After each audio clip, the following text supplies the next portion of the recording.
दोस्तों, अमित शाह जी ने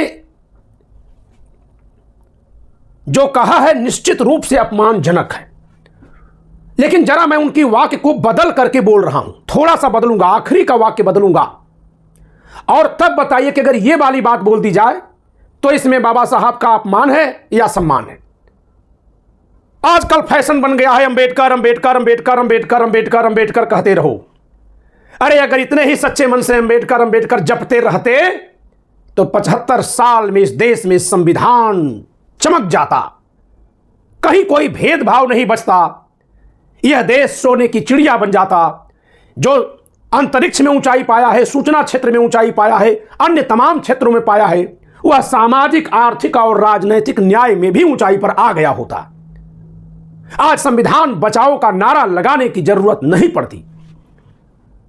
आगे का शब्द तो मैं वैसे ही बोला ना, फैशन बन गया है अंबेडकर अंबेडकर, लेकिन बाद का जो मैंने बोला इसमें क्या हुआ, बाबा साहब का महत्व समझाया। जबकि यहीं पर अमित शाह ने बोल दिया था कि अगर इतना भगवान का नाम लेते तो स्वर्ग चले जाते। ये बाबा साहब के नाम को कमजोर बताने वाला है। यहां तक तो सही है कि नाम लेने वाले बाबा साहब के मार्ग पर चलने के भाव से नाम ले रहे हो, जरूरी नहीं है, वो दिखावा कर सकते हैं, जिसे फैशन कहा जाएगा, जिसे दिखावा कहा जाएगा। लेकिन अंबेडकर जी का नाम केवल दिखावा ही है, इसलिए इसे छोड़कर भगवान भगवान करो तो अमित शाह से तो सवाल होगा कि उनकी पार्टी में तमाम मठाधीश बैठे हुए हैं, मठाधीश, मठों के महंत लोग, तमाम बड़े बड़े मंदिरों के पुजारी लोग बैठे हैं। वे मठ मंदिर छोड़कर क्यों चले आए हैं संसद में, विधानसभा में? क्या उनको स्वर्ग नहीं जाना है? उन्हें मोक्ष की प्राप्ति नहीं करनी है क्या? स्वर्ग की जरूरत भी नहीं है, क्योंकि जो स्वर्ग मिलता है वो मरने के बाद मिलता है। हम तो अंबेडकर जी का नाम लेना चाहते हैं इसलिए ताकि सबका वर्तमान जीवन इस धरती पर, इस देश में समानता के सिद्धांत पर चलकर सुरक्षित, संरक्षित और समृद्ध हो जाए। हमारे लिए यही स्वर्ग है। हेलो दोस्तों, आप सभी का the logical Indian YouTube channel पर बहुत बहुत स्वागत है। मैं हूं एडवोकेट पंकज कुमार त्रिपाठी, लखनऊ से। दोस्तों, अभी दो अवसर पर बाबा साहब का अपमान देखा गया है, लेकिन दोनों ही अपमानों का विरोध अलग अलग तरीके से हुआ है। एक अपमान हुआ है बाबा साहब का महाराष्ट्र के परभनी में, जहां बाबा साहब की प्रतिमा के साथ जो संविधान की पुस्तक थी उसे छेड़ा गया था। वहां जो विरोध हुआ वह हिंसात्मक रूप से हुआ।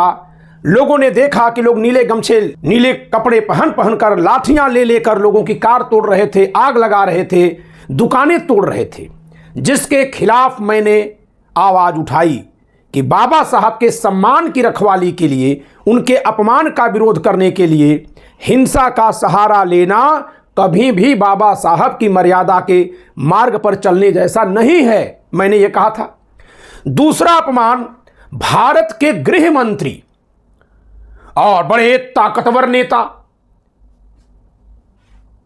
विश्व की सबसे बड़ी पार्टी के ठीक दूसरे नंबर वाले नेता, और ये एक दो भले गिनते हैं हम लोग, होते हैं दोनों एक ही हैं, मोदी और शाह एक हैं, तो दोनों को मिला दिया जाए। अमित शाह और नरेंद्र मोदी की जुगल जोड़ी से संसद में अमित शाह के मुंह से निकले शब्दों के माध्यम से जो बाबा साहब का अपमान हुआ है, यह कुछ ही दिनों के भीतर हुआ बाबा साहब का दूसरा अपमान है। लेकिन इसका विरोध हिंसात्मक तरीके से नहीं हो रहा है, बल्कि बाबा साहब के बताए रास्ते से हो रहा है।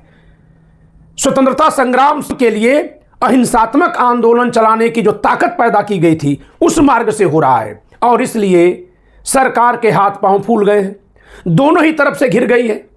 एक तो बाबा साहब का अपमान कर दिया तो नैतिकता नहीं बची कि कहीं जवाब दे पाएं, बात कर पाएं, और कोई हिंसा नहीं कर रहा है तो कोई बहाना नहीं मिला कि लोगों पर लाठी चलवा पाएं, गोली चलवा पाएं, लोगों को जेल में डाल पाएं।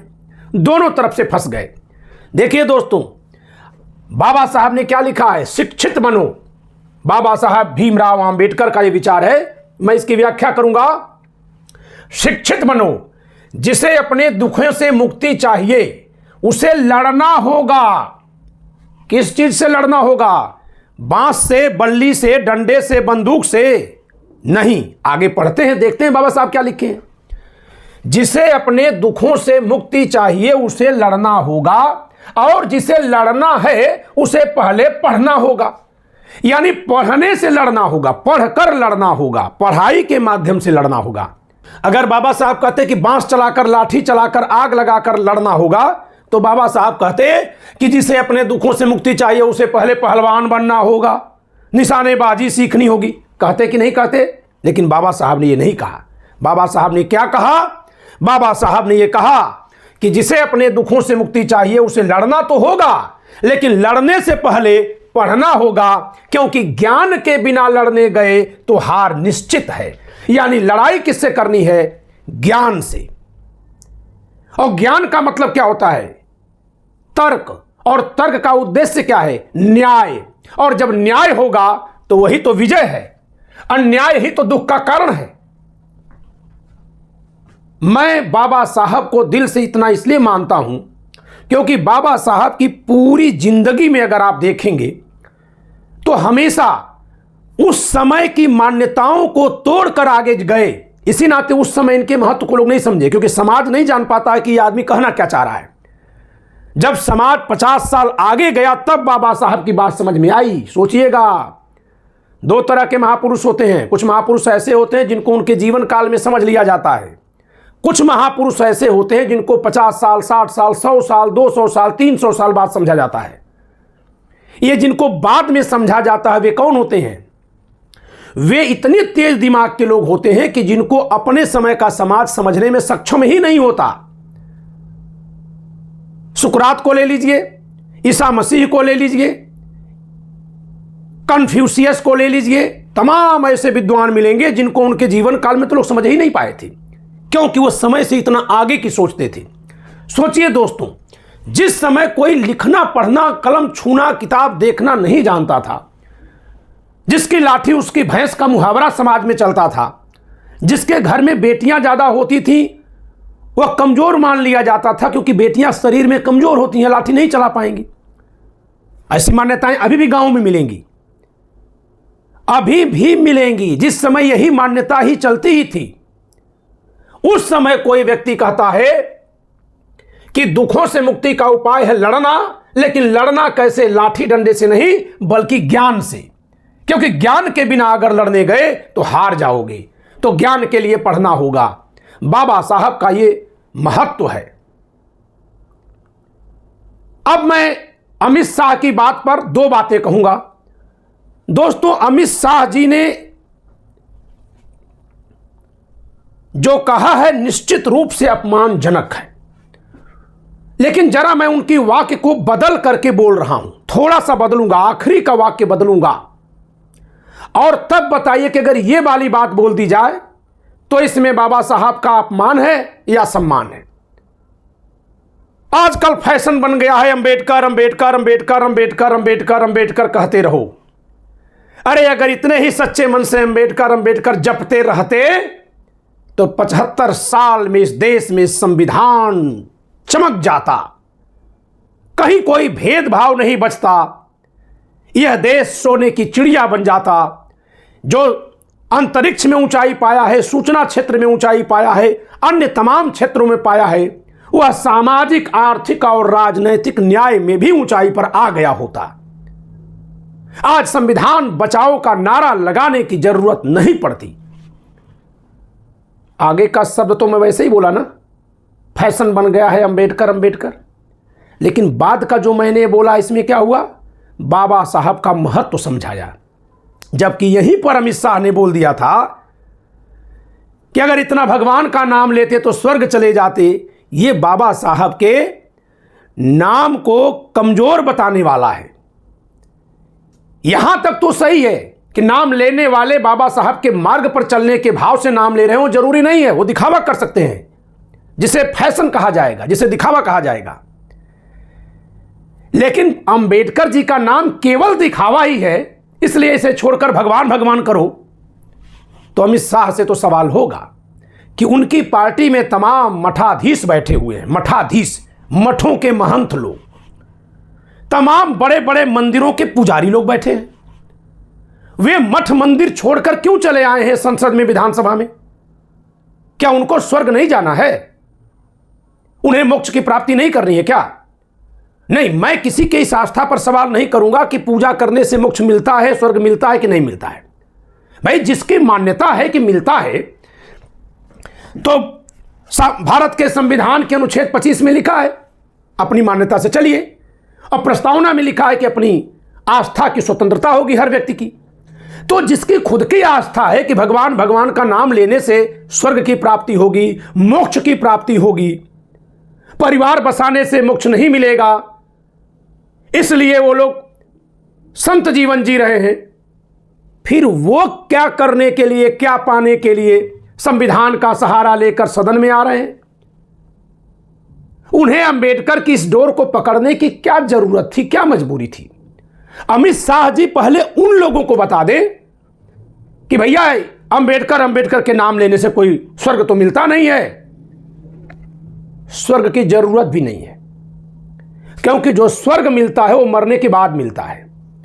हम तो अंबेडकर जी का नाम लेना चाहते हैं इसलिए ताकि सबका वर्तमान जीवन इस धरती पर, इस देश में समानता के सिद्धांत पर चलकर सुरक्षित, संरक्षित और समृद्ध हो जाए। हमारे लिए यही स्वर्ग है। बाद वाला हम नहीं तय करेंगे, वो ऊपर वाला खुद तय कर लेगा, उसको नियंत्रित करना हमारे बस की बात नहीं है। लेकिन नीचे के लोगों को, जब तक वो नीचे हैं, धरती पर जी रहे हैं, तब तक उनको सम्मान दिलाना, सुरक्षित करना, समृद्ध बनाना, यह बाबा साहब के विचारों पर होगा, यह संविधान पर चलकर होगा। क्या इसमें अमित शाह जी को संदेह है? तो ये लोग दोनों ही तरह से संदिग्ध हैं, भ्रमित हैं। अरे बाबा साहब का जो नाम ले रहे हैं, हो सकता है बहुत सारे लोग दिखावे में ले रहे हों, लेकिन वो स्वर्ग के लिए नहीं ले रहे हैं। वे इस देश में समानता, सुरक्षा, समृद्धि और सम्मान के लिए ले रहे हैं। लेकिन जो भगवान का नाम लेने से स्वर्ग को तय मानते हैं, वे भगवान का नाम क्यों छोड़ करके सदन में आकर बैठ गए हैं? अमित शाह को तो उन पर सवाल करना चाहिए, और कहीं ना कहीं अमित शाह का सवाल उन्हीं पर तो है। तुम बाबा साहब के चाहने वाले कोई नकली लोग नहीं हैं। मैं बहुत बार बार ये बोलता हूं, आप मेरी पुरानी वीडियोज उठाकर देख लीजिए कि मैं कहता हूं कि भारत के संविधान को तब तक सुरक्षित मानिए जब तक भारत का सबसे नीचे वाला समाज, ये बड़ी पीड़ा के साथ मुझे बोलना पड़ रहा कि वो नीचे वाला समाज है, क्योंकि अगर मैं कह दूं कि बराबर आ चुका समाज है तो यहीं पर रुक जाएगा। अभी भी नीचे है, अभी भी उस समाज के उत्थान के लिए बहुत कुछ करना बाकी है, इसलिए मैं नीचे कहूंगा। नीचे वाले समाज में जब तक बाबा साहब की रोशनी पहुंच रही है, तब तक उस इस दिए को जलाए रखेगा, और जब तक यह रोशन है दिया, तब तक संविधान कोई कमजोर कर पाए संभव नहीं है। दोस्तों, मैंने स्वयं 2024 के लोकसभा चुनाव में सबसे अपील की थी, आह्वान किया था कि अपनी अपनी पार्टियों को, नेताओं को छोड़कर उस पार्टी, उस नेता, उस गठबंधन को वोट करो जो आपके समझ से लगता है कि संविधान को मजबूत कर पाएगा या संविधान का जो नुकसान होना दिख रहा है उसको रोक पाएगा। वह कौन सा समाज है जो अपनी पार्टी जिसको मानता था उसको छोड़कर दूसरी तरफ गया? ये किसने गारंटी दे दी कि कौन बचा रहा है? लेकिन संविधान के लिए उस समाज ने अपनी पार्टी को भी छोड़ा, यानी वही एक समाज है जिसके लिए संविधान सर्वोपरि है। शेष समाज में बहुत से लोग हैं, लेकिन वह पूरा समाज ही है लगभग, कुछ एक नेताओं को छोड़ दिया जाए तो। और इसीलिए आज मैं परभनी की घटना के बाद जो मैंने आलोचना की थी, जो मैं पीड़ा व्यक्त किया था, उस पर यह बयान कर रहा हूं कि बाबा साहब ने जो रास्ता बताया, जब उस रास्ते से लड़ेंगे तो किसी की भी हिम्मत नहीं है, चाहे वह व्यक्ति संसद में सत्ता पक्ष बनकर बैठा हो या समाज में सामंत बनकर बैठा हो, इन दोनों में से कोई भी अगर हम बाबा साहब के बताए रास्ते से मुक्त के लिए संघर्ष करेंगे, न्याय के लिए मांग करेंगे, सम्मान और समृद्धि के लिए पुकार करेंगे, तो कोई भी व्यक्ति आपको पराजित नहीं कर पाएगा। दोस्तों, आज आप समझ पाएंगे कि मैं परभनी के हिंसा का विरोध क्यों किया था। इसीलिए कहता हूं कि किसी की बात को उसकी जात, उसकी टाइटल देखकर मत आंको, मत मापो, बल्कि ये सोचो कि यह आदमी कह क्या रहा है। एक बात और देखिए, तुलना करिए आप कि लाखों लाख किसान, अन्नदाता इस सरकार के खिलाफ महीनों महीनों धरना दिए। वही एक ऐसा आंदोलन था जो इस सरकार को थोड़ा सा हिला पाया। किसान थोड़ा सा हिला पाए, जवानों का आंदोलन हुआ, कुछ नहीं हिला पाए। पहलवानों का आंदोलन हुआ, लाठी से पीट दिए गए। लेकिन जब बाबा साहब पर उंगली उठा दी गई तो सरकार की चूल्हे हिल रही हैं। क्या बाबा साहब पहलवान थे? क्या बाबा साहब किसान थे? क्या बाबा साहब जवान थे? जी नहीं, मैं इन तीनों का बहुत आदर कर रहा हूं, लेकिन बाबा साहब ज्ञान थे, ज्ञान। बाबा साहब संविधान थे। तो समझिएगा दोस्तों, क्यों महत्व दिया जाता है कि मुसीबतों से जो इंसान पराजित हो जाते हैं आमतौर पर, यह एक ऐसे इंसान है जो मुसीबतों का सामना करके उसके सिर पर पैर रख करके छलांग लगाए हैं, और इसी नाते ये इंसान की बजाय महापुरुष बन गए। बाबा साहब को लोग कुछ पाने के भाव से नहीं मानते, बल्कि कृतज्ञता के भाव में मानते हैं कि इन्होंने तो दे दिया है, ऐसी चीज दी है जिसके लिए फिर से कुछ करने की जरूरत नहीं है, बस उस रास्ते पर चलने भर की जरूरत है।